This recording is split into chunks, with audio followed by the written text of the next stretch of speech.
Watch right now on the Front News Project. Chechens are fighting against the Russian army, a unique operation by the Ukrainian Special Services. The Ukrainian armed forces are hitting Russian positions in the Bryansk region, and this is just the beginning. Fiery, hot, and blazing. Watch the footage from the front lines right now.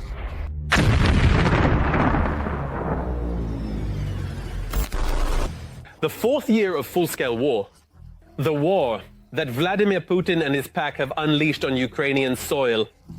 The heroic resistance of the Ukrainian armed forces and the entire Ukrainian people continues in their fight for freedom. Greetings, this is Front News. This is Vladimir Timoshenko with you. In the next 30 minutes, you'll get the truth about the war, which our journalists are gathering from the hottest battle zones. Well then, are you ready? Then we begin.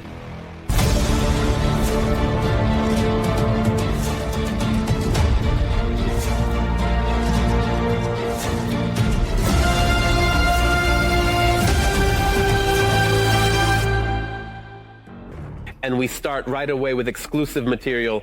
Chechens are joining the fight on the side of Ukraine. A super effective operation by the Ukrainian Special Services called Freedom or Death. It was carried out by the military counterintelligence of the SBU together with the Sheikh Mansour Volunteer Battalion and the Defense Forces of Ukraine. As a result, 2 Russian contract soldiers from Chechnya who consider Russia their enemy, they switched to the side of Ukraine and also provided our defenders with valuable intelligence. TSN Week journalist Oksana Rodionova met with Chechens in the Kramatorsk area and is ready to share exclusive details about this special operation. Let's watch. So basically, I'm lying in the bunker. Here is the senior commander. Here it is, a NATO sleeping bag, a trophy. The bunker is also a trophy. That's how things are. This is a video contractor for the Russian army, filming under a cover story for the Russians, comrade. But in reality, these are shots from the very lair of the enemies at the front. He is addressing his curator from Ukraine, a military counterintelligence officer with the call sign Freeman. This is Operation Freedom or Death. The author of the video is 38-year-old Saifullah Poke. He is Chechen. A Russian is a... A Russian is a detestable person to me, unjust, deceitful, vile, dirty, and unwashed Russian. And this hatred continues for centuries, as long as Russia exists, evil, invincible. To defeat this evil, he provided us with information about enemy positions, the quality of the assault troops, the timing, and the routes of the Russian advance. And not just that, this was part of a joint operation between the security service and the armed forces of Ukraine at the front. Our artillery is working here. I'll mark it on the map now. What do you have on losses? Yes, but I don't know the details yet. And here is the warehouse with the railway above it. I'll mark it on the map. The shooter of the turret platoon of the 242nd Guards Company has long made the decision to switch sides to Ukraine. My plan was to sign a contract and at the first opportunity switch sides to Ukraine to fight against the Russians who have killed and are killing my brothers. Or my brothers have paid the price. He completed a number of tasks related to the drop and transfer of current intelligence information in the interests of the defense forces. He confirmed his reliability, and let's say the seriousness of his intentions. This is another participant in the operation, 45-year-old Abdullah, also a Chechen. This is not our war. This is not our war. The Russians started this war. At home in Chechnya, the local police officer lured him in with deception. Photo. They'll take your picture and you'll go home. The registration is over. So I went, and they immediately grabbed me and took me to the basement. 4 days later, they brought me up to the second floor. They put the contract down and asked if I would sign it. I said no. They kept me in the basement, shocked me with electricity, tortured me. They wanted me to sign the contract. They beat me until I lost consciousness and then threw me back into the basement. Did they give you to eat? Just bread and water. They tortured him until he signed and sent him to occupied Luhansk. They trained for 9 days in the Luhansk region. This is just for show. We had that kind of training. I got in touch with the Sobratie Battalion Sheikh Mansour. I spent 6 days in the dugout and decided to switch to the Ukrainian side. They first established contact with the Chechen battalion, then with military counterintelligence. Ukrainian drones helped me overcome 1.5 kilometers of a mine-strewn field. I took a reference point from your drones and crossed over to your side with the drones. I was walking through a minefield. We tracked the positions of our defenders and understood where the areas that can be used to safely pass through. No more details can be disclosed. Khalach also contacted the SBU through the chatbot of the Sheikh Mansour Volunteer Battalion. His fighters are mostly Chechens. For 10 years now, they have been fighting on the side of Ukraine and conducting operations with the Joint Security Service to help residents of the Caucasus of various nationalities who disagree with Putin's regime to switch to the Ukrainian side. There are a lot of people who have been forced to the front. They want to switch, but there was no mechanism. Now there's a way to transfer them. They get in touch through our chatbot, which is in Europe. In the team of the Russian commander Sheikh Khalach, he went on the assault with the Russians and started playing a double game, aiming to switch to the Ukrainian armed forces without getting shot by Russian soldiers. I was walking ahead, everyone else stayed behind. There are a lot of dead Russian soldiers, but very few Russian corpses. Caucasians, Abkhazians, Armenians, I don't know what they're doing in Ukraine. Stay at home, it's better for Ossetians, Ingush and Dagestanis. I was in touch with people, I knew I would be met. The operation was risky as the fugitive could be exposed at any moment. Everything was done as carefully as possible. If the enemy sees that their fighters are deviating from the planned routes of the offensive, they may give orders to eliminate such units. Both were successfully transferred to our side, and then there were numerous checks, lie detector tests, to make sure they didn't bring enemy agents into our rear themselves. For us they are enemies, and for you Russians they are enemies. In 1937 my grandfather's father was taken from home, crushed in Grozny and fed to the fish in pieces. Then the FSB killed my 4 cousins. There isn't a single family that hasn't lost Chechen men. Russians were killing Chechen guys.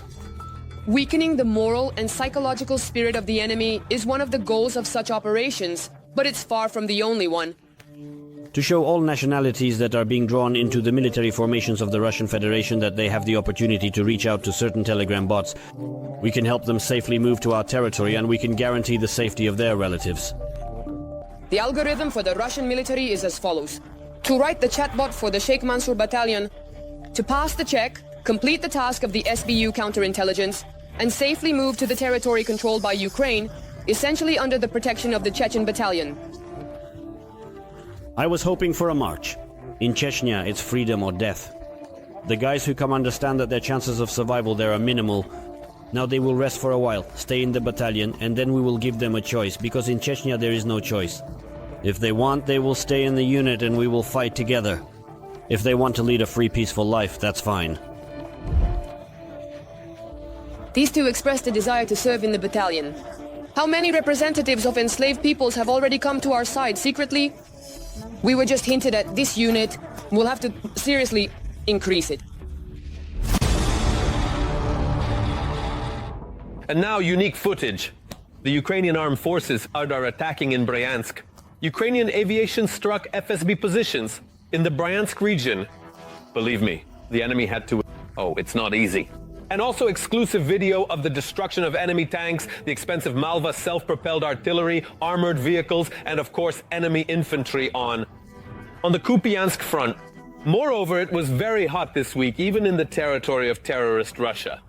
This week, an oil refinery in Ufa, which is in Bashkortostan, was burning and blazing, supplying raw materials for explosives manufacturers.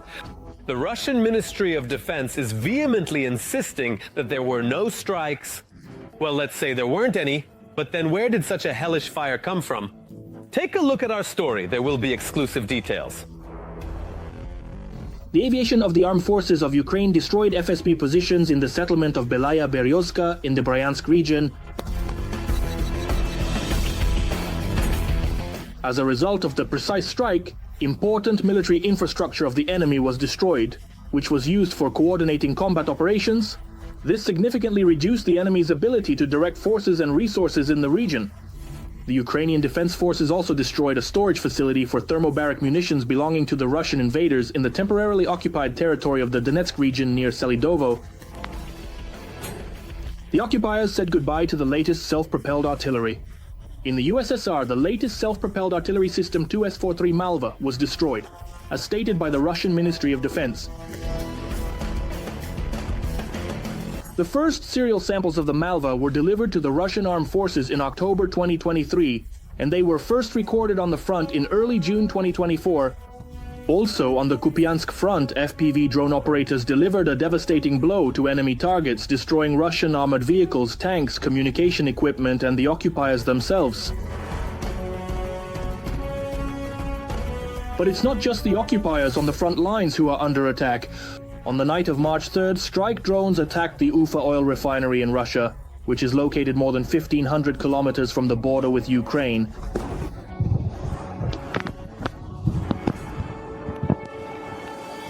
And what's going on with the fire? It's on fire. Witnesses claim that even in the remote areas of Ufa, the windows in the houses were shaking and the fire quickly spread across the territory of the oil refinery. Sorry, we're pushing harder. Well, right now the spare tire, yes. No, maybe. Oil. The capacity of this oil refinery complex, which consists of several facilities, is about 20 million tons of oil per year. The strike was carried out on the Eli 24/7 installation, July 24th, at the oil refinery. Additionally, according to operational data, there was a direct hit on the storage facilities for petroleum products, which led to a large-scale fire and the destruction of part of the technological infrastructure of the enterprise. We're talking about the drones of the main intelligence directorate of the Ministry of Defense of Ukraine that were taken out of action, 2 vertical steel tanks RVSP 3000, and the main pipeline for raw material supply. But for some reason, the Russian Ministry of Murder decided not to mention the explosions at the oil refinery in Ufa, and the Ministry of Emergency Situations stated that the preliminary cause of the fire was allegedly technological processes. Official authorities are preventing the emergence of information about the nature of the equipment failure at the Ufa oil refinery, because the appearance of this information will indicate on the absence of Russian air defense, the inability of the Russian central government to effectively counter Ukrainian drone strikes, and accordingly, it raises doubts about the subjectivity of the Russian Federation at this moment in the negotiation process. Meanwhile, the situation at the front remains tense. According to information from Deep State, in the Kursk region of Russia, the occupiers have focused their efforts on fire control and logistics routes for the armed forces of Ukraine. Deep State also reported on the advance of Russian troops in the Kharkiv region and the Donetsk area. In addition to the tactical successes of the Russian troops, there are also tactical successes of the Ukrainian defense forces in the Donetsk direction and in Kharkiv. In the Donetsk direction, the Ukrainian defense forces have further advances and tactical successes in the Toretsk direction. We're talking about the threat of encirclement of the Russian units concentrated in Toretsk itself. Regarding the advance of the occupiers in the Kharkiv region, yes, there are certain tactical successes indicating an expansion of their presence in the so-called foothold. The main task of the occupiers is to create a threat of direct access to the strategic logistics hub of the Ukrainian defense forces, which is Kupiansk. And for better protection, the United Kingdom will strengthen Ukraine's air defense with interceptor missiles. We're talking about LMM missiles, as well as the Rapid Ranger launchers. And now it's time to analyze the operational situation on the Huliaipol front. The enemy continues their military terror in southern Ukraine. On the Huliaipol front, the invader does not stop trying to improve their position. Today, the defense forces repelled 3 attempts to advance in the areas of Pryvilia and Novoselki. The enemy's aviation also carried out strikes, with guided aerial bombs on Huliaipol and Timirovka. 1 person was killed and another was injured as a result of the nighttime strike, March 5th, in Odessa region.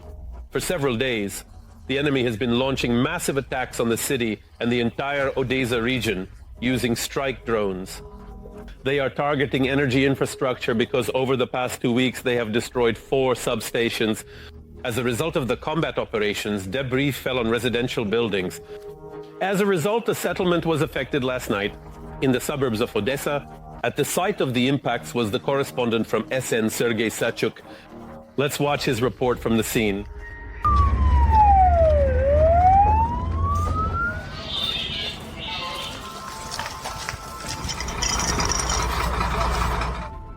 Only 3 walls are left of his 2-story house.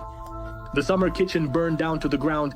That night, Georgi and his wife were sleeping in a room that was reduced to a pile of rubble after the strike. When we saw in the news that a bunch of Chechens were flying towards Odessa, my wife started crying. I immediately told her, let's hide under the stairs. 1 minute and a drone flew into our room. If we hadn't left, we would have just died. Locals say it was the most massive attack of strike drones on their village. For an hour we heard explosions and saw through the windows as neighboring houses caught fire one after another. The women were very scared because it was extremely loud. First there was one explosion and all the lights went out. Then 3 in a row, then I counted to 10, but I stopped counting after that because it was exploding all the time and our defenders were constantly firing back. And there was a lot of work for the rescuers at night. A lot of special equipment and emergency service workers were sent here. The work was complicated by the fact that for safety reasons we had to wait until the air raid siren was turned off. It was difficult because there were a lot of impact sites which caused large fires. The rescuers were also looking for water sources as the water in one tanker was barely enough for a few minutes. It was important for us to connect to the hydrants for a continuous water supply. According to the prosecutor's office, a 73-year-old man was killed as a result of the strike. Another wounded person is in the hospital. Part of the city was left without electricity, water, and heat. All of this had to be restored in the morning. Meanwhile, while Odessa and the suburbs were under attack, the drones the enemy struck with a ballistic missile at the Belgorod-Dniester region. A missile hit an empty sanatorium. The building is almost completely destroyed.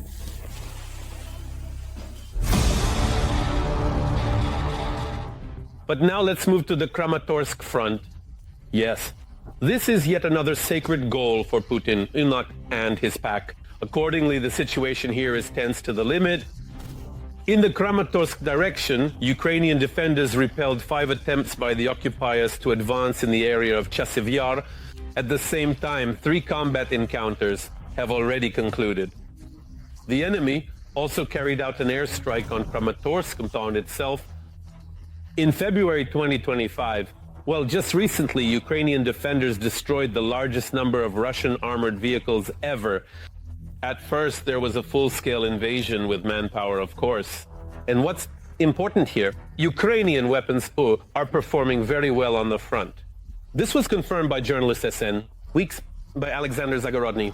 He visited a secret position of the Bogdana artillery system, and right now, he will talk about its so-called growing pains, which is an objective process, and about why the fighters have come to love this Bogdan so much. We present this material to you. The bloody sun is slowly hiding behind the Donbas spoil heaps. Our filming crew is heading to a secret position that no one should know about. To the gunners of the 48th Separate Artillery Brigade. They are armed with Bogdan. This is a Ukrainian artillery system. 137 caliber NATO standard. The quality is on par with the best world samples. But how does it perform in battle? We arrive at the position already in the dark, while enemy drones are constantly searching for our Bogdanas to destroy them. Bogdana is heading out for deployment. From somewhere below, it seems from underground. The gunners have only a few minutes to prepare before they are spotted. Enemy night reconnaissance drones. Shot there. Just a few shots and Bogdan disappears again, somewhere deep underground. From the neighboring position, they reported enemy drones in the air. Already in the bunker, we managed to sit down with the gunners and talk about Ukraine's latest weapons. Bogdan, these guys have already fallen in love, they say. There are still some minor childhood illnesses. It's still a new system, but the main thing is that it works.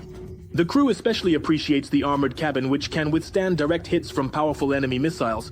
The armor has saved more than one life. They got into the bushes? The vehicle is actually pretty good. The car is good, I'm telling you, the chassis, the cabin. The cabin is American. It can withstand 2 or 3 missiles, though the windows are broken. There were days, the fighters say, when they could only manage to rest for 2 hours a day. Bogdan is working at the limit of his capabilities. The commander with the call sign Saint notes another feature of the Ukrainian cannon, its accuracy. A shot. The first shot is for zeroing in, just like with all artillery. The second and third always hit the target. Really? Yes, yes. On target. Where can you aim with the second shell? What could that be? Damn, yeah, the Panzer MLRs. Just this morning we hit them. Really, since early morning. Mainly it's about the manpower. Ukrainian weaponry is slowly but surely appearing at the front. This is already the 110th Brigade of the Unmanned Ground Systems Unit. While the enemy is increasingly using donkeys and horses at the front, the guys are testing out these new drones. In the coming days, they will head to the front lines to evacuate the wounded and deliver ammunition. All these developments, both the Thermite and the robot Volya, are domestic. And yet how quickly technology is advancing. Back at the beginning of the big war, the Ukrainian military could only dream of such technology. Now it's here. I just hope there will be more of it at the front. Ukraine is already producing dozens of different ground systems, including quite a few combat ones, but for now, transport vehicles are in the lead. And the main thing about the Thermite is its versatility. It can be used for evacuation, for delivering ammunition, food supplies, and you can even mount weapons on it. And it's a really cool machine. Volya is specialized. It's only for evacuating the wounded. Such technology will save a lot of lives. I can't help but ask the fighters about the negotiations. Commander with the call sign Hook believes that the enemy is currently pushing as hard as they can to capture as much Ukrainian territory as possible. Therefore, our fighters need to hold their ground and withstand this pressure.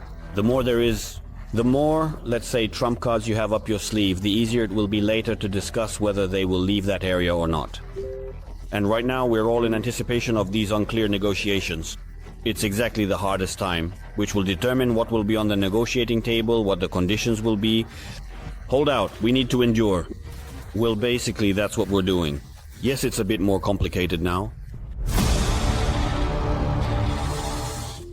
But right now, the analysis of the situation at the Pokrovsk front shows that the Russian world continues to destroy, kill, and maim.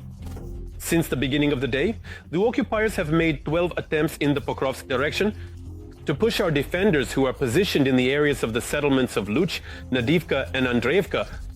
The defense forces are holding back the enemy's assault, and they repelled 11 attacks in the process.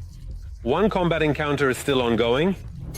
Recently, the number of assault actions by the Russian army in the Pokrovsk direction has decreased. The armed forces of Ukraine are carrying out certain counteractions and have, albeit minor, successes. Let's go right now to this crucial section of the front and see the representatives in action. 25th Airborne Brigade. We're watching exclusive footage from our colleague from the news service, Yulia Kirienko.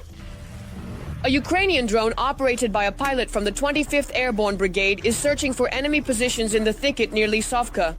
The village, which until recently was a hotspot where Russians were constantly attacking our troops, now it is under Ukrainian control. The pilot spots 2 Russians trying to reach their positions, but in vain.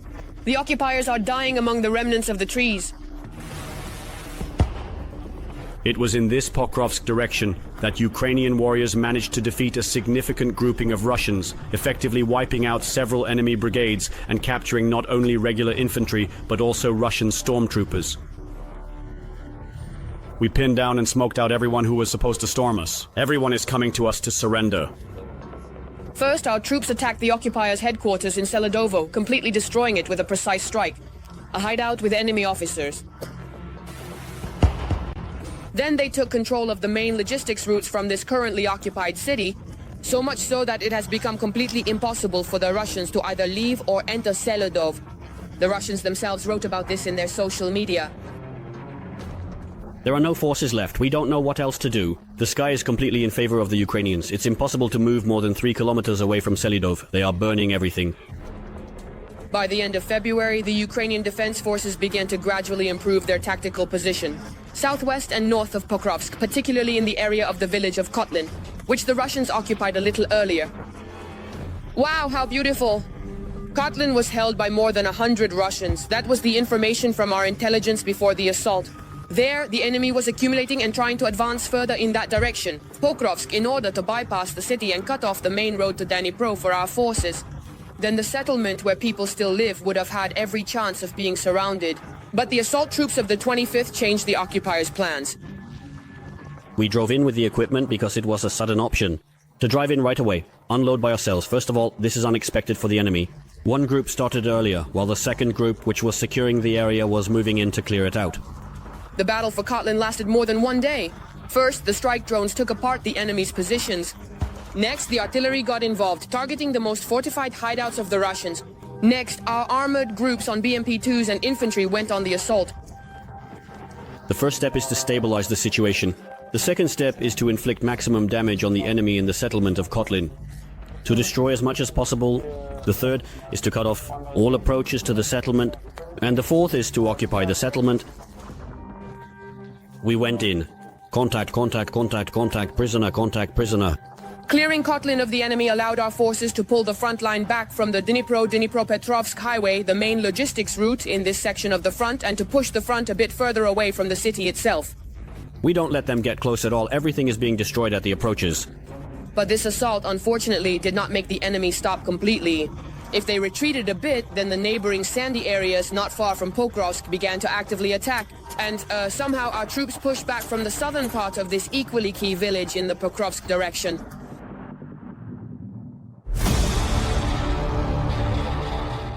Well, now it's time to analyze the situation on the Kupiansk and Lyman fronts.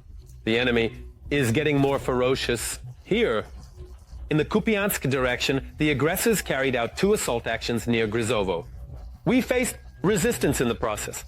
In the Lyman direction, the invading army attacked 8 times near Nevska and towards Rihorivka. 3 combat encounters are still ongoing. This terrible war has shattered lives. To the thousands of peaceful Ukrainians who suffer daily from enemy rockets and drones, about how peaceful people survive in the war-torn Donbas ravaged by Russians, about how they live on the edge of death every day. Next, chilling material from Alexander Zagorodny. It's hard for the military, but it's not easy for the civilians either who live right on the front line. We're heading to the village of Perebudovo. This is basically on the border of Donetsk and Dnipropetrovsk regions. After the retreat from Velika Novosilka, this village ended up just a few kilometers from the front. At the entrance, there's a partially destroyed bridge. Seems fine, let's go.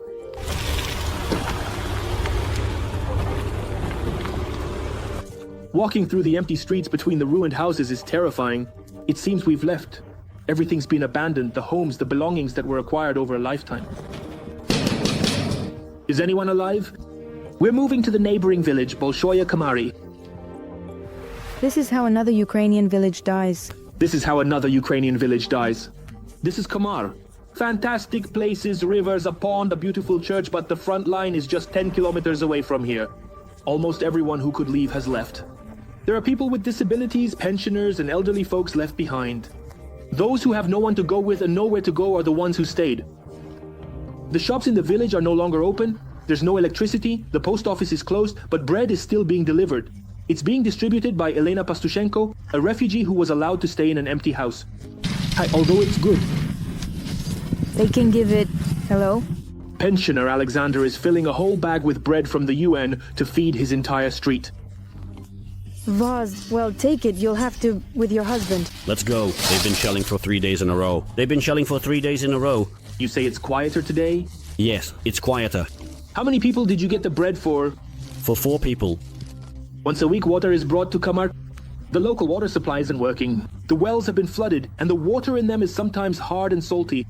Even under such conditions, with all the comforts of civilization absent, people are trying to joke. I'm here, thank God, alive. I've lived for 70 years, thank God, and when I was little I got used to the water. Now I'll drink that water and it just stands here, not going anywhere. Here you are standing, there is nowhere to see further. Well, I'll tell you what. But I'll tell you, for 70 years you look very good. Well, I have a good wife. She kept me well. I see that the shelling is serious, but you don't lose your sense of humor. What can you do? You only have to die once. No one has died twice yet. The pensioner Vera smiles at us, even though she's no longer sure that after the horrifying shelling, all of this can be called a full life. Neither alive nor dead, that's it. Why? What kind of shelling is it? Are they shooting heavily? Well, you see, even going out to feed the livestock is scary. The youth have left, and now we have to feed the cats, dogs, and chickens. You walk in bursts. Before the war, there were once 1,700 people living in Komar. Now at least 100 have gathered. Once there was a powerful enterprise here, a farm with 14,000 pigs and 8,000 chickens. Now pensioner Vera is going to feed the livestock that belongs to her neighbors who have left. These are the cats, dogs, and a few chickens. The woman isn't sure that she won't get hit on the road. Another Russian shell, but I can't go anywhere. Somewhere there in the cold neighbor's house, hungry cats and dogs are sitting. What strange things are happening in this world. The concept of the Russian world was first declared by the Russian Orthodox Church, and now the Russians, first of all, what they do in Ukraine is destroy churches. They believe that Ukrainian soldiers are hiding right here. Here in the village of Komar, there's little hope for Donald Trump, but at least because there's been no electricity for a long time and news is hard to come by. Here, in the old-fashioned way, they believe in the armed forces and hope that God will save Ukraine and their beautiful village of Komar. That's all for today, but very soon on the Front News program, new, unique materials from our journalists from the hottest spots of the war, gathered so that you know the truth. You were with Vladimir Timoshenko. Take care of yourself and your loved ones.